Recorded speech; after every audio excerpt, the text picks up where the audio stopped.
if you're interested, on Wednesday, September 23rd, there's a webinar given by Joshua's Trust on pollinators. What do bees need? And if you can't look at it at that time, it's going to be posted on the Joshua's Trust YouTube. So, and that sounded like it was a pretty interesting kind of webinar. And the other thing is that Jean Pillow just sent me a notice about the NatChog Development Review and Low Impact Development checklist, which they're having a Zoom meeting next Monday, September 29th at 7. And if anyone can join that, please let me know. I can send you the information if you haven't already got it, because I'm going to be away that day. So I can't watch that, but if anyone can, you can let me know at some point. Or you may have even gotten the link from Jean. So those are the two things that I know about. And if we look at the agenda, the thing that I wanted to just let people know about was that we finally completed our spending of the money for the Grassroots Fund. And that was a $1,000 grant that we got. It was really combining Clean Energy and Conservation Commission. They gave us $1,000 to spend to help, hi Gwen, to help support local business and also support the Ashford Food Bank. Now the food bank during this whole COVID thing has been running almost double what it usually is in terms of who they serve. Okay, so one of the things that we did is we bought initially sanitizers and soaps. There were a couple of people who made soaps, were able to supply some soaps and some masks. A lot of people helped out making masks. So that really worked out well. And then we used mostly the farmers market to make up the rest for funding. And Bill really helped out a lot. He was there with his truck and picked up the groceries, mostly from Julie Barton, who gave us really kind of truckloads of veggies. And we brought it down there, and they were very appreciative of us. So that all worked out very well, and we really helped the food bank, which is, you know, sort of needing a lot of support. So I'm just gonna go to another thing and send maybe somebody else can do. Does anyone have the agenda right handy, and they could just email it to Janet? Sure. Okay, thanks. So that was a really good project. Mostly it was Susan Eastwood who found it and wrote up the grant and asked for input from all of us. And it turned out that the farmers were really happy to support us.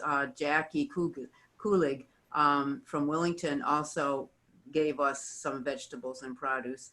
And Kelly, whose farm is in Chaplin, she also was able to give us some preserves. So it felt like a good thing in that we were able to support the local farmers and also to support all the people who need the help from the food bank. Yeah, so, that's neat. That's neat. Yeah, and it really was a good thing to do, because the food bank is really suffering with this huge influx all of a sudden. You know, so I think it's a little less now, but in the beginning, in April, May, they were. I think one time they actually had an extra food bank because there was such a great need happening. And we felt good about it, particularly at the end there, because we were giving people like really good fresh vegetables. I mean, Julie had these beautiful peppers, you know, and onions. So it was like, okay, people are really getting good food, which is not the usual fare for food banks. So that was a good project that we did. And there'll be some pictures in the Citizen. I've tried to put pictures in when we pick up things of what we have. So, and then the first time around, Horse Listener helped too. And they gave us a really good deal. on the vegetables. So it all worked out. Hi, Janet. Hi, sorry about the confusion. Well, it's all right. It's working. You know, we're all here, so that's a good thing. I was just finishing talking about the grassroots grant, and is there anything you want to add? Since Janet was also the very multitasking finance person who had to make sure everybody got their receipts in and got the stuff over to Cheryl so they could get their money back, what they paid for. So, I mean, do you have any thoughts about? No, we spent all our money, and we had about $200 in donations, which we spent too. So that was nice. So it actually it worked out that we really had $1,200 to spend. Yeah. Yeah. So it was a good thing. The thing that sort of was hanging from last time that we met is we were going to schedule a time to go and permanently mark the Tremco Trail Link. And at that point it was so hot, nobody really wanted to do anything. And now it's getting almost too cold. No, that's just, so maybe I thought it would be a good idea to kind of schedule something and get that on the books so that we can have that done before the winter sets in. I have no idea what the trail is looking like. I don't know if there are trees that have come down during some of the storms that we've had. I know a lot of trees have come down, and but I'm not sure about, and I don't think there were too many precarious ones that might have, but one never knows. So what are people's ideas about when might be a good time to go and do that?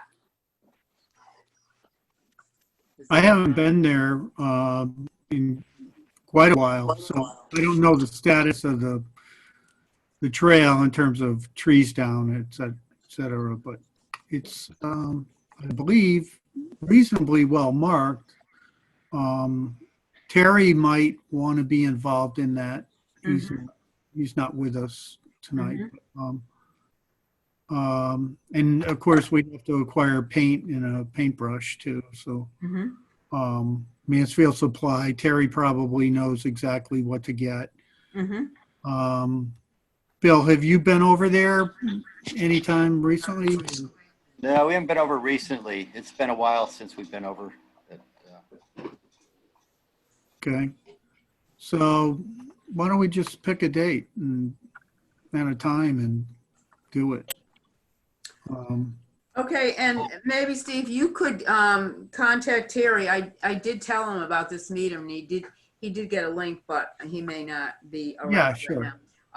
Not a problem. Once we get, when we come up with a date, maybe we could just check in with him and see if he wants to help out and get the paint and do all that kind of stuff, because he can get reimbursed easily enough. Yeah, I'd say we probably only need at most 2 people, to do it. So unless people want to come, that's fine. How about, let's see. Does next week work for anybody? Good for me. How about, let me check the weather here. It's going to be exactly the same for the next 2 weeks. Really? That's bad. My well will probably Really? run dry. I know. No rain at all? No, Not until a week and a half from now. Oh, and wow. that's low chance. And that's low chance. Huh. Like hours. Possible thunderstorm. Well, Mondays work for anybody? Sure. Yeah. Okay, Monday, let it warm up a little, 10 o'clock?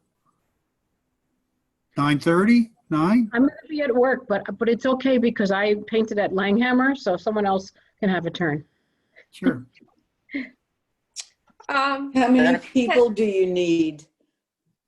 Real, like I said, probably only 2. I But, can be an alternate. yeah, maybe people could, if anybody else wants to come, they could pick up sticks, that sort of thing. Give advice, 10 a.m. Monday. supervise. I think 10 is pretty good because it'll warm up and dry out a little. Yeah, that's true. So Monday at 10, the 28th? Okay. Okay. Sure. Okay, I'll add it to my calendar.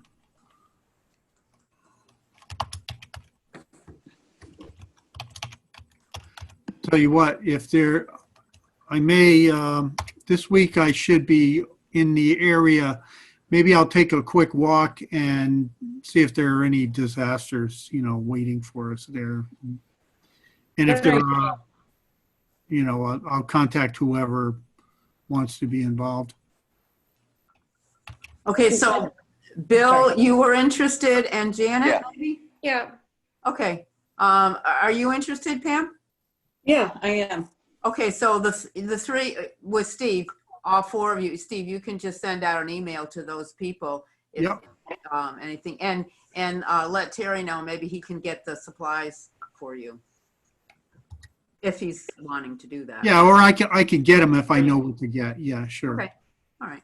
Cool. Okay, good.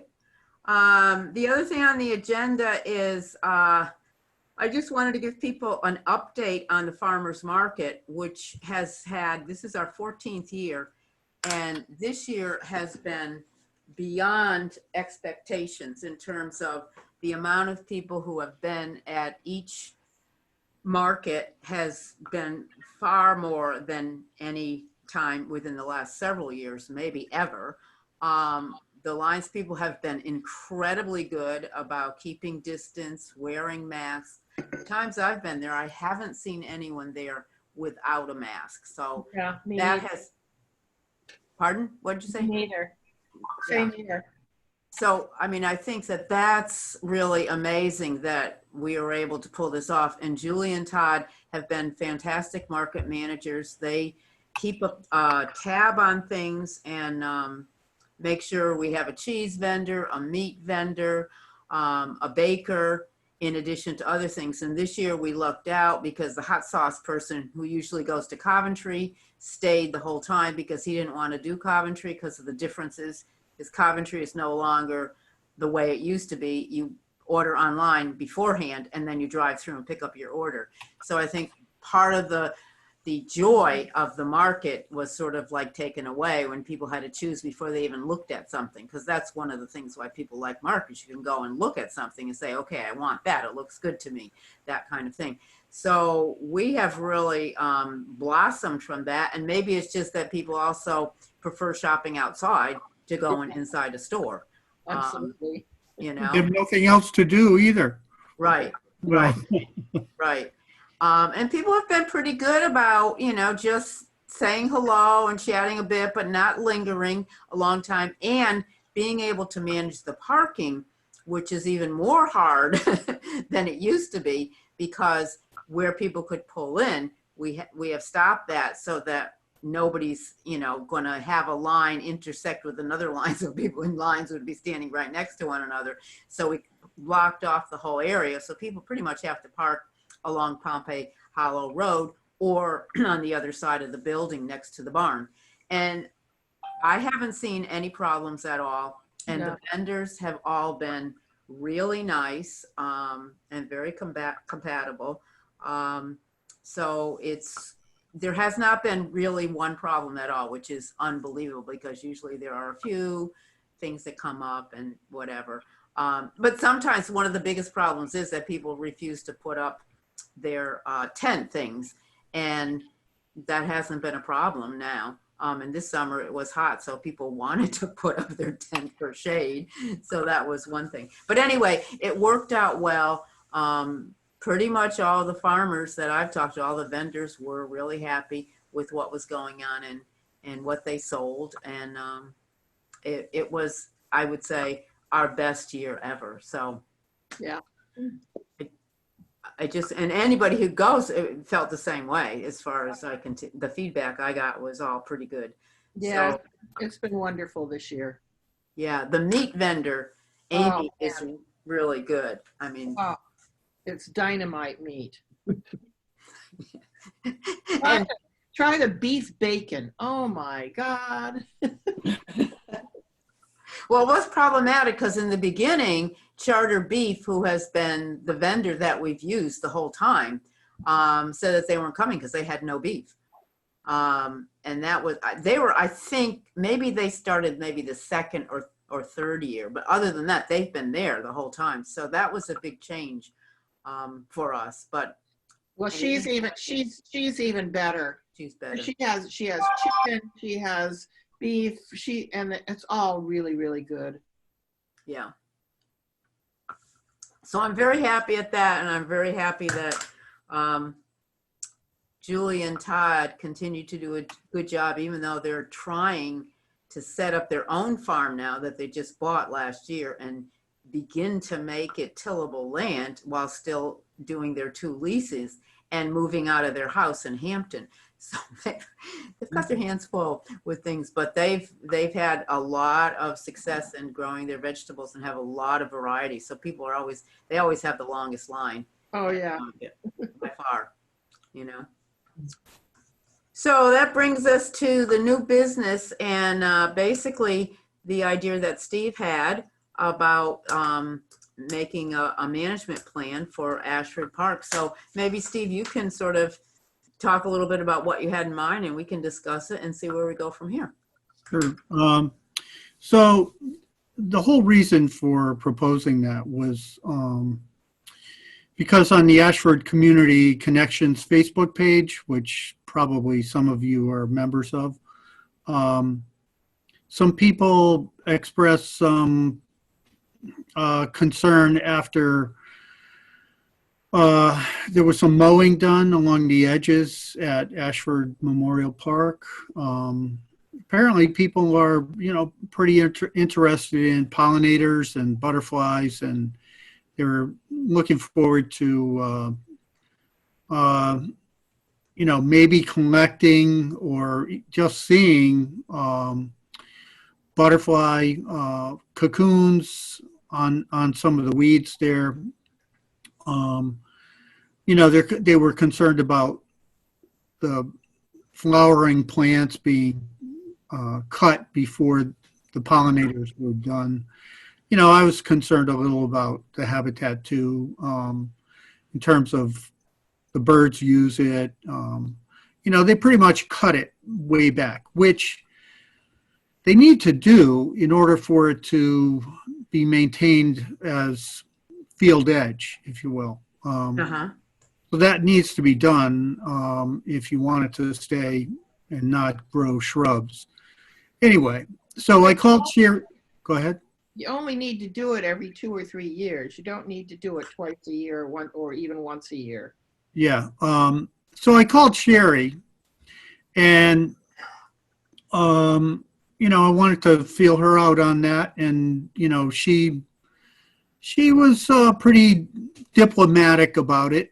She didn't want to make any waves, if you will. And, it's her pretty much in her purview, the park, under her purview. And so we met and we actually walked around the park, walked the trails, and, she got to see the whole area that was cut. I think they probably did a 2-year cut because they cut some shrubs that I'd never noticed had been cut before. But I think they used a combination of mower and that big green machine that they use on the roadside edges to cut back shrubbery. They definitely used that there along the river because it was cut way down. And you know what? I kind of know the signature of that machine, so it really shreds the edges of branches that it touches. Anyway, so we talked about that, and then afterwards, I asked her, are you in favor of doing this? And she said, well, let me talk to Joe. And she was sympathetic with Joe. She thought that maybe he had people do it just because they had some time or whatever. And So I saw her last week, and I mentioned it to her again, and she said she had talked to Joe, and he had said, "Oh yeah, they're ready to crucify me for cutting over there," and you know, I guess he got wind of it, of the talk on the Facebook page, and I don't think anybody was trying to crucify him or even close to that. But they wanted to keep it perhaps longer in flower or in edge habitat. So she mentioned it to him, and he said, "Yeah, I could cut later." And I think that's probably enough, and maybe the best we could hope for in terms of getting them to agree to, not cut. Like I said, it needs to be cut periodically in order to stay that way. Otherwise, you'll have shrubs growing up, and there's plenty of multiflora rose and autumn olive growing in the area that, eventually it'll take over. Yeah. I seem satisfied with her suggestion that we contact him in the summer and remind him that not to cut until October, if that was possible. It's a matter of, she agreed, it's a matter of reminding him that, we'd like it to be preserved a little longer than it had been this year. And I don't think that they're going to cut back the way they cut back this year. I think this was probably, like I said, a 2-year cut, a heavier cut than normal. So I don't know what people think about that, but I was pretty satisfied with that answer. Thoughts? What time is the monarch migration out of here or through here? Do you know? I don't know exactly, but Because monarchs apparently use goldenrods to fuel themselves during migration. right, yeah, but they're gone by mid-October, I'm pretty sure. Right. We can check that out. Yeah. Probably pretty easy. I've let my field go into meadow, and it is absolutely stunning. And there's still a ton of goldenrod, and there are bees of all kinds and varieties and butterflies all over it. It's just phenomenal. Right. So that's the end of September. Right. Yeah, I think I impressed that upon Sherry, that the pollinators are still using the field edges. Big time. And you should know that there is a significant amount of edge that they did not cut, especially over, where the baseball field is. There's like an open lot in the back there. Not too long ago, they must have cut some autumn olive that had been over there. And of course it's growing back. But most of that was, it looked like open field, and it was in goldenrod. They did cut a swath through there that sort of maintains a path that comes out of the woods and, heads to the field. But there's quite a bit still there. That's really neat. I wonder, so I just had someone come help me. I had some autumn olive growing in my field, not that much, but some. And we went and hand cut it. Yeah. And left all the goldenrod and left everything else. There's a ton of asters, there are primroses, there are thistles, all kinds of good stuff. And if you get to it soon enough, you can hand cut those bushes. They'll keep coming back. They will sprout from whatever you cut. But they'll sprout from being mowed too.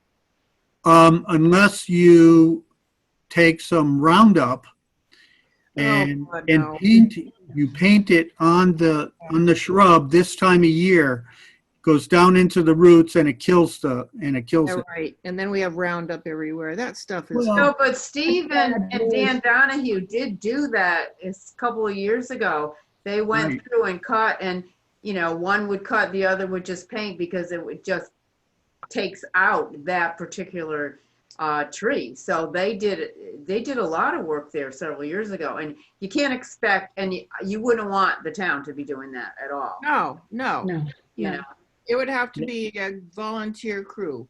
right? yeah, Dan, I've been doing this for decades at the cemetery, and I've been doing it on my driveway, and you just keep cutting back and cutting back, and you get it down to the quick, and after a while, it'll dry out and die. We have stumps there from autumn olive that we just finally got them. Yeah. After decades of cutting them back, no Roundup. Without that damn Roundup.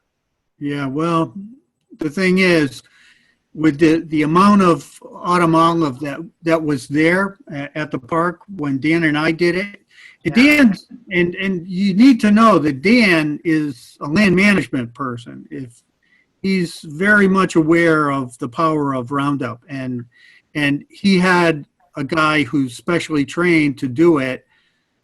He was the only one among us that was doing it, and he was painting it.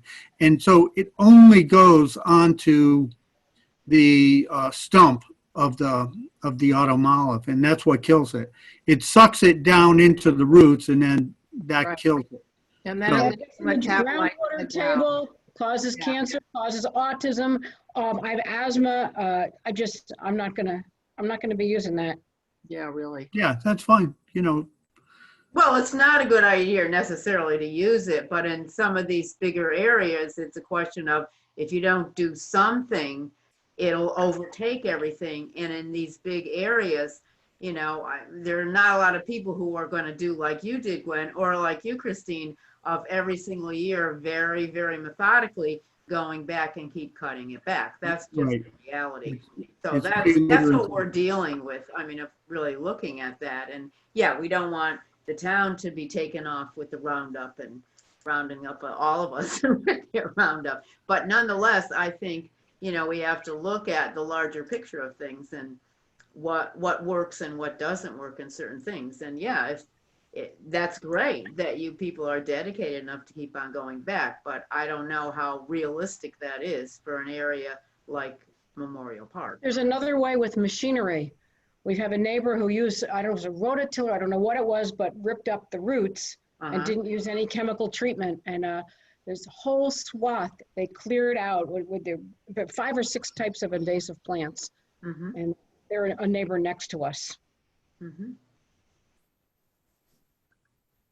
Well, so getting back to this whole idea of, would it be that we as a conservation commission, or we would remind Sherry, who seems to have a strong relationship with Joe, to talk with him maybe in late July, early August, about what the plans are for cutting? Or is there a way we can put something in place so it will happen and it won't get lost in the shuffle of things? Because I have a note on my calendar. I've made an entry in my calendar to call Sherry in July and then again in August. Just a reminder to talk with Joe. And so if that works, that's fine. I'm more than happy to do that. And, all right, and, great. and I think that's probably the best approach. They have to be there anyway. I'm sure Joe was just sort of, well, maybe I shouldn't say anything, but I'm sure he felt maybe like he was being attacked for cutting, but, I think we all understand that he's got a job to do. If you want to maintain that area as field, it's got to be cut sometime. So, but a little overreaction. Well, there are other things that are going on. This has been a hard year because of all the trees down. Oh, yeah. A lot of people in town throughout, particularly the first part of the year, really wanted their trees down ASAP, or were half down or whatever. So he was pretty busy. I know they did end up taking down the big tree in front of our yard. And Eversource did the first part, and then the town came and took the major spike away. But it was a lot, because he was getting calls all the time because trees were falling all over the place in Ashford. So, and then with the power outages and everything, people were really upset and were saying, well, if you had come here and taken care of this tree, it wouldn't have fallen down. It wouldn't still have power, all this stuff. So I think it's been a really hard year for all the townspeople. Like, a lot's going on in the town. I think probably people know that Bev just died, so they're short one person there. Ralph resigned in the middle of August, right? Yeah, August 15th, I think, or something. So there's a lot happening. And then, of course, the clerks are expecting an influx of absentee ballots for the election. So that they've got that going on. So I think it's really very challenging for the few people who are working there at the town hall to keep pace with everything and to sort of operate without a select person, because sometimes what happens is that the two select people who are left can make a decision and agree to have the person of the same party, be the selectman. But that didn't happen easily that way. So there's other channels that you have to go through, which takes longer. So I think with a small town like us, it is really hard for these things to happen, and everybody has been more than overloaded with the work to be done.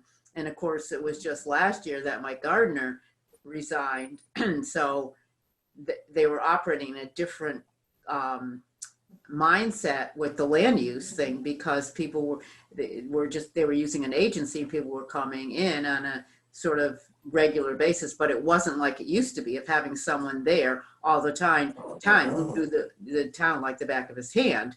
And with Bev there, both of them had been a team for many years. So now it's all very, very different. So I think it's continues to be a challenging year for everybody, but particularly for our town because of these situations.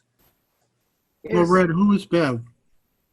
Bev Furness, who worked at the land use office. Oh, really? She died then? I can't Oh, believe she died. She wasn't that old. She was in her late 70s, and at first she had heart issues, but then it turned out she had pancreatic cancer. She was in and out of the hospital several times this spring. Yeah, she'd been on sick leave for a while. Yeah. It's too bad. She's a nice lady. she was. Is Chris Abakoff back full time? Chris is working from her home. Okay. So she's the one who usually takes care of all that stuff too. So, and I know she's has some issues. So Right, and Cheryl has done a lot of work. Well, they're all sort of working together, because Sherry and Karen, really are pretty good. They know their clerk jobs, so that everybody has sort of pitched in and helped out. But no, they're physically there Monday, Tuesday, Wednesday, and then no one is there when Thursday. Obviously, it was always closed, but Friday they work from home. So mostly they're in the building just 3 days a week. So I think they're managing very well, considering. And I know the library is open. I haven't been there, so I don't know how that's working. But there was some concerns that some people who use the library regularly might not use the masks. They were concerned about that, and because you need to have your mask on. And it seems to be working out with, them not having people come to the town hall, but just emailing or calling. Or you can, call them if you have to give them something. They will come down and take it from you. So all that seems to be working. It's in process now, but it's still a lot harder. And I think it's hard for everybody to have that kind of disjointed kind of service. So let's see. Next, oh, I wanted to follow up with what you had been talking about, Steve, with the pollinators thing, is that I had seen a pollinators program through Joshua's Trust, I think, had set it up. And they were talking about the gardens and everything, which I think, Christine, you had talked about last year, as I recall, about the pollinators pathway. Yeah. Well, that was mentioned at the Sustainable Connecticut meeting. Yeah. So Joshua's Trust person, Caitlin and myself got together and we purchased 100 of the little buttons that say pollinator garden kind of thing, pesticide free. And we should be getting them soon in the mail. You want to give them out to people who are, maintaining pesticide free gardens and native plants and looking at managing, like for instance, what you were talking about, Christine, managing for wildlife and for pollinators in particular. So that it's another way of spreading the word about that. And there is a pollinator garden right in front of the town of Knowlton Hall. If you're facing the building, it's on the right-hand side. And Marion Matthews put that up through the garden club and everything. And so at some point we were thinking of talking to the postmaster about having a pollinator's garden there, because if you've been to the post office, he's really done a good job of making it really beautiful. When you go to the post office, like, woo, we live in a good town. Really.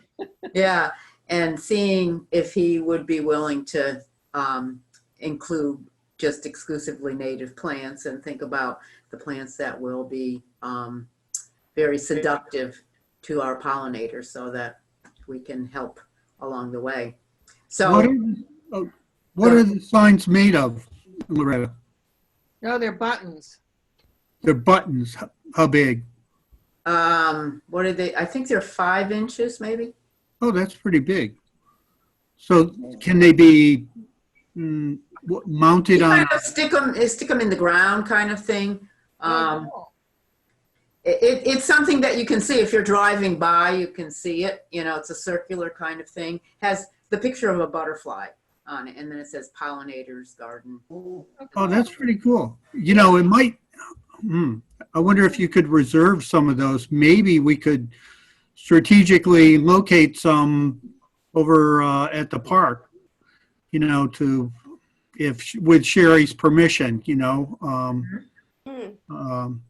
I don't know Good if, idea.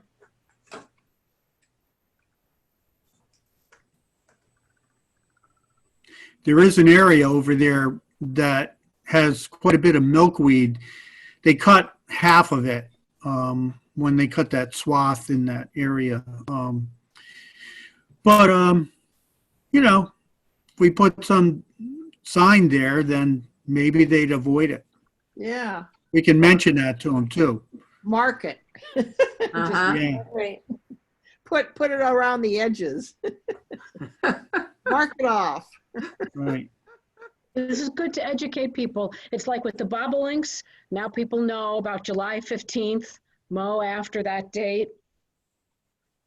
Yeah, I think that in Connecticut, New York, and Pennsylvania, this program has really taken off, and there are a lot of people who are following through and doing a lot of education about lawns, having people have less lawn and more native grasses or flowering plants or native plants.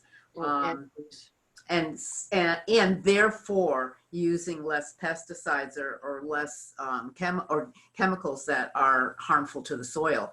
So that there are a lot of people jumping on board, and there are people who are working very hard at this, and it seems like it's going everywhere. So it's spreading pretty quickly. The woman who talked about it at the presentation I saw was pretty knowledgeable. And if you go to the website, I think it's Pollinators Pathway, Yeah. pollinatorsppathway.org, might be that. If you just Probably. put pollinators, pathway, it'll come Easily up. findable. Yeah.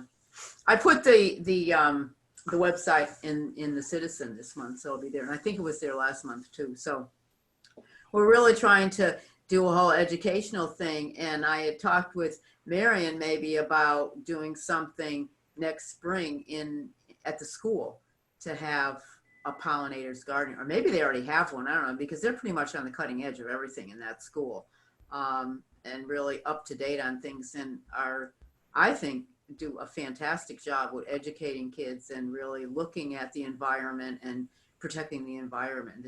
Most of the teachers there, I don't know, I'm very impressed with the teachers at the school. Maybe you know a little bit more about the school, Steve. I do, and in fact, I received a note from Carly Imhoff recently. She was looking for a project for their students to do. They were interested in maybe helping out with a rain garden somewhere, and so she'd heard that we had tried to do that at the town hall, and I told her, that didn't work out, but and I also sent her toward Jean Pillow, because she's interested in water quality. I don't know specifically water quality, but I think because I know Jean knows a lot about rain gardens and Right. drainage and that sort of thing. Put So one was just put in, a rain garden at Perry Hill Estates. Oh. Eastern Connecticut Conservation District. We just put in dumpster pads, and then the water flows off in rain down into these rain gardens, and all kinds of work was just done there recently with the grant. Jean Pillow does the swales. She knows all about how to divert the water. yeah, That place was cited for pollution. Yeah, this was remedial work. Oh, cool. Okay, All been addressed, and just Okay. recently been completed. cool. I think Yeah, so- Jean gets a yearly grant to do the rain gardens thing, because I think it was ending June 30th maybe, or something like that, and a new one was beginning, I think. The whole Eastern Conservation. Yeah. I There's didn't. different towns and different sites chosen, and Yeah. the Perry Hill Estate was just completed Yeah. with the rain garden. Great. So I didn't hear back from Carly after I sent her, gave her Jean Pillow's information. But I'll do that. And she also said if we ever had a project that we needed help with, they'd be more than happy to try to help out if it lent itself to their curriculum. So, and I've told her, we can do plants and that sort of thing for them on a quote unquote regular basis, whatever that might be, annually, every other year, whatever. So just know that, Carly's really the person that's kind of the point for the school. She is unbelievable, and she writes grants, and she's a real go-getter. They're lucky to have her. Yeah. She's spearheaded a lot of really good projects. So they're actually building outdoor classrooms there now. I don't know if anybody heard about that, but Yeah. and they just got a tent, so they're trying to do, with COVID, they're trying to do some outdoor things. And, Well, they built. Go ahead. what could be cool is have a small group lead a small group through our trail Well, and I have think they them want a pick up project. sticks or something. They want a project, So I know, pick up sticks.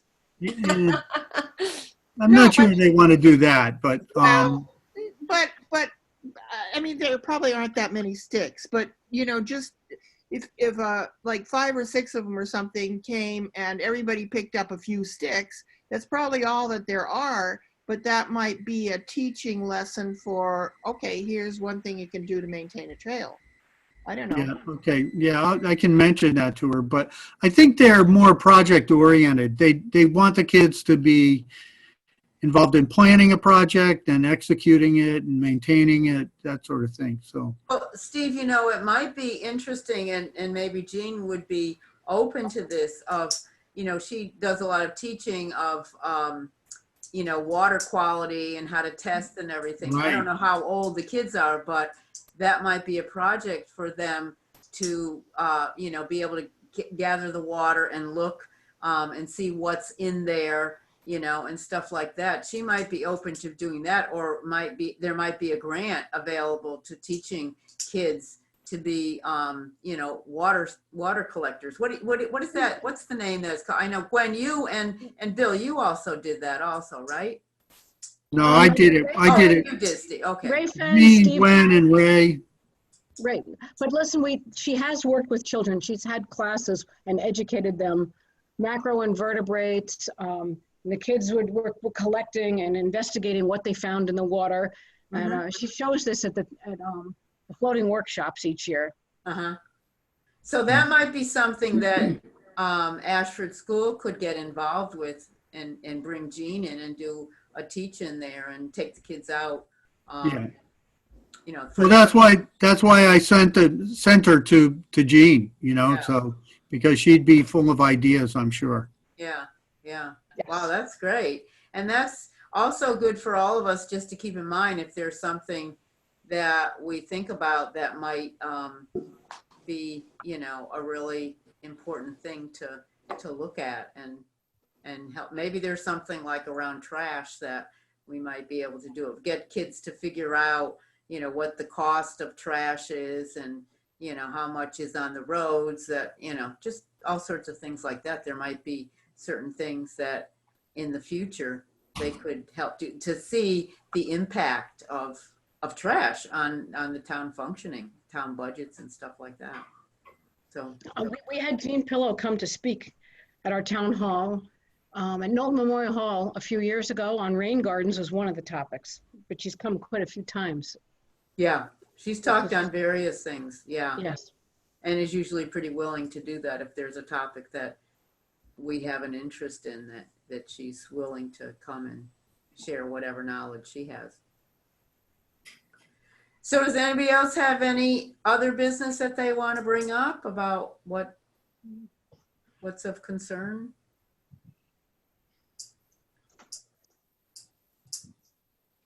I just have a funny thing for Pam in particular with trash.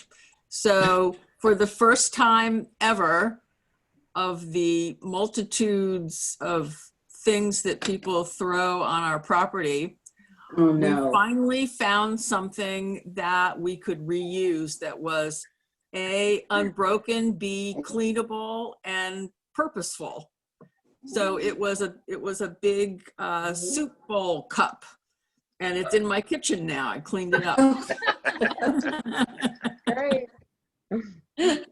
Well, trash has been on my mind because I know all of the weeds are going to be, dying back pretty soon. And this is around the time when we would be scheduling another cleanup for the end of October, beginning of November.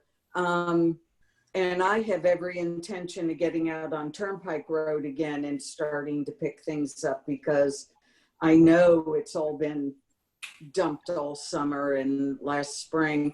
I will post on Facebook, Ashford Community Connections, just to remind people that maybe we can organize a weekend trash cleanup without us all coming together and doing it. But again, doing it, individually and just trying to get out there and clean up the roads.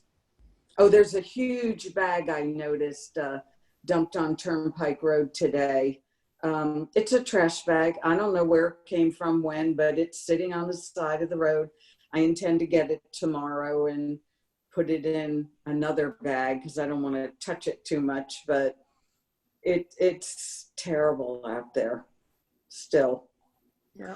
Well, in the past, it has worked when we've scheduled cleanup weekends that people have sent emails to us saying, well, I cleaned up my road and Right, it's the right. name of the road and everything. So maybe we could think about scheduling something near the end of maybe October or first Yeah. week in November, depending on what the weather is like, and then just post that around a lot. You can do it on Facebook and the community connections, and we could put it in the Citizen and everything to say, you know, save this sometime during this weekend, spend a little time cleaning up the area that you live in, and just let us know. And I know on a couple of those occasions, we had worked it out with the Public Works that they would come and pick up the bags on Monday following those weekends. And other people in town just picked up bags on the way to their to the way to the transfer station, so that there was nothing to pick up. You know, at one point, I think Mike Zambo called and said, where's the trash again? And I told him, and he said, Joe went there, there's no trash. You know, that the local residents had on their way to or made a special trip. One guy stopped me up on Perry Hill Road a couple years ago, and he said, let me take all that. And he grabbed, you know, the 10 or 12 bags that were there, threw them in the back of his pickup. He said, I just went to the transfer station. I'll just swing back and do this, and thank you for cleaning it up. So that is always heartening when people stop or say thank you. Yeah. I know one time this guy said, I just left off, you know, some water at the end of this road here that you guys can have. I really appreciate it. I don't have the time to do it, but I'm glad you're doing it. You know, so that sort of makes you feel a little bit better, because it's really only a few people who are making a lot of trash. But most people really, particularly if you bring it to their mind, that, you know, say, yeah, you know. And I bought so many pickup sticks this spring, and the little carts to put the bags in and tote the trash along with us, and they've never been used because we haven't been able to organize anything. Well, you know, I mean, one of the things that we could do is schedule, I'm trying to look here on my calendar to see when is Halloween. I've noticed a lot of people leaving bags of trash at Bigelow Hollow State Park this past summer, but everybody helps carry things out that were left by other people. So there's a lot of good people out there that are just taking responsibility for other people's garbage and pushing it out themselves. Yeah, thank goodness for them, but I just hate that people, and it's now masks, I've heard, that are all over the place. Oh, yeah. People get out of their car Yes. and just drop the masks on the ground, or they get into the car and they drop the mask on the ground. People are complaining they're everywhere. And I've I seen them have in the not trails seen too. Yeah, it's really gross because you don't want to touch it. So you've got, Right. I think I have to bring a bag to pick it up, like a smaller bag to pick it up to put it into another bag. And then Well, diapers too. I've seen diapers out there since COVID. No. Yes, it's horrible. I'd never seen this before. People just didn't know what to do with themselves. So these are people who would never go out in the woods normally, and they just don't care about nature. And that's been the worst thing of all, because how do you pick this up without contaminating yourself? I'm going to write about the diapers. I'm sorry. That's okay, one was disgusting. at Kennerson Reservoir. One of it was in the woods near Kennerson Reservoir. Okay. A couple of weeks ago, there was an article in the Hartford Courant about on the Farmington River that because of COVID, more people are going to the river than usually go. And so that the amount of trash, they actually closed a couple of drop-in places. I've heard about that. It was so loaded with trash, and the town crews have had to go in there and clean up mounds. That at one point there were like mounds of trash bags that people picked it up and put it in a trash bag, but didn't take the trash bag with them. They just left it. But they also had, I thought about this because they had also mentioned there were a lot of diapers in there. So well, they have also just taken their trash there to dump it too, you know? yeah, but I think a lot of it is people who aren't used to being outside, but can't do a lot of inside things. And so it's like, okay, it's summer, let's take the family and go out there, and don't, you know, they're not people who are used to hiking and camping in the woods and, you know, taking out what they, you know, bring in, you know, kind of thing. So I think some of it is an educational kind of thing that we can really do. But maybe what we can do is we can schedule October 24th and 25th, which is the weekend before Halloween. Sounds good. Schedule, and then Halloween is the 31st, then schedule that following weekend, which is November 7th and 8th. If we just put them in and said, you know, those are the weekends that we've set aside to clean up. And if you need trash bags, contact the Conservation Commission, because we could meet someone at the town hall and give them some bags, because we have enough bags. That's what, when Pam said she had all these sticks and things, I mean, couldn't on those days have the sticks and the bags available and tell people come pick them up and then take a photo and send us what you picked up. Make it sort of a contest. Well, I'm not going to give them my, you know, I bought the grabber sticks. I think I bought like 13 of them or so. Oh. And I'm not giving them away to people because they won't come back unless, you know, there's somehow they've worked with us before and they will work with us again, like the young high school girls that have come the past year. Well, at least invite them to come get bags. No, I think it's a good idea to to give them bags. give them bags. So then when they come, you can talk to them. You can say, so where are you going to do this and da da da, and will you send us a picture when you're done? Mm-hmm. Okay. Good idea. Yeah. Yeah, that's a good idea. So we'll put that on the calendar and send it and put it in the Citizen up, you know, and everything, so that, and Pam, you can sort of put it out on your resources, and Okay. you know, we'll have bags available on that morning at the town hall. People can come and get bags if they want to. I think we have vests too, don't we? Tons. Yeah, Tons of vests. so we could say bags and vests. Yeah, yeah. As long as they return what they don't use. We could just say return the vest to the, you know, right. Knowlton Hall or something like that. Because I can throw those in the washing machine and wash them after they bring them back. Yeah. Okay. They can be cleaned. Put a receptacle for the vest so they could bring them back there.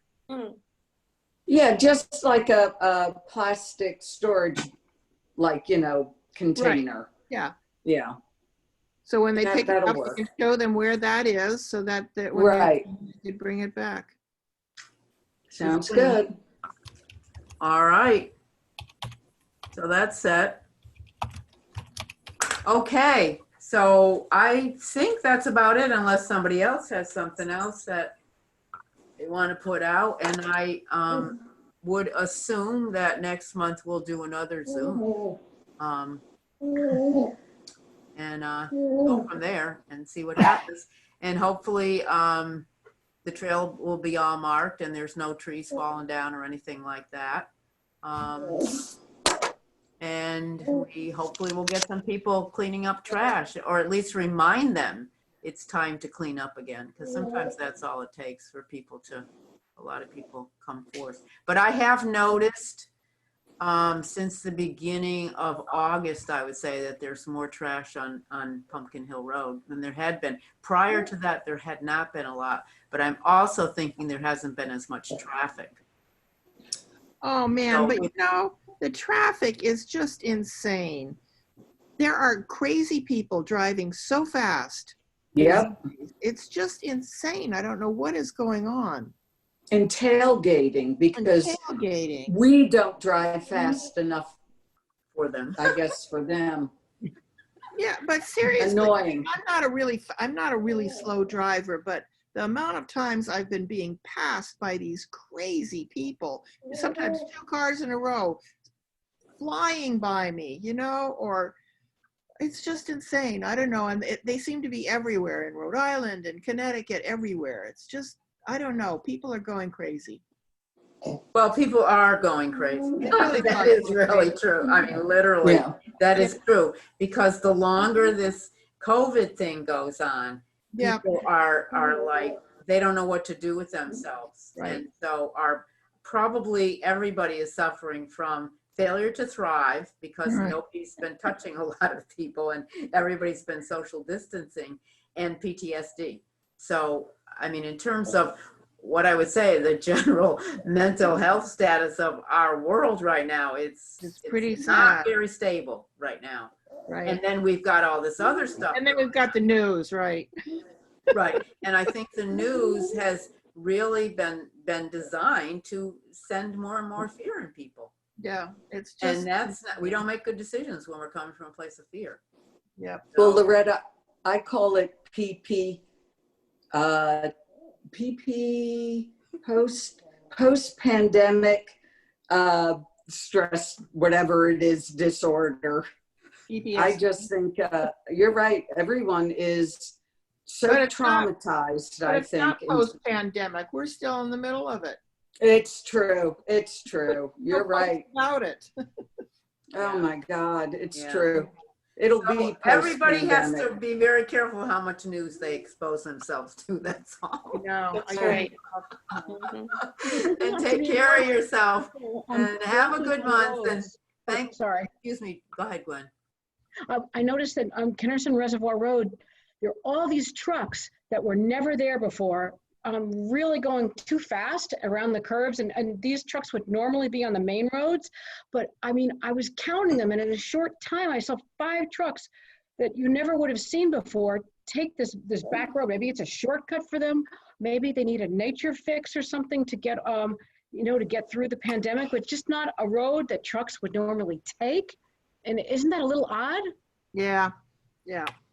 Yeah, Not that is a little odd, but maybe there was, sometimes that goes on when there's something happening on Pumpkin Hill Road. If there's a tree down or something like that, that has happened several times this year. And so Yeah. And Pumpkin that is Hill the only way to get around. If you're trying to get to 198, that's the shortcut that you would take. Yeah. So That's it may have been that, because there have been several times there's been trees down here on my road. So All right, this is just recently, and I asked Marion, who goes there all the time, and she was saying that she also noticed this for a while, latter part of the summer, like an uptick in that.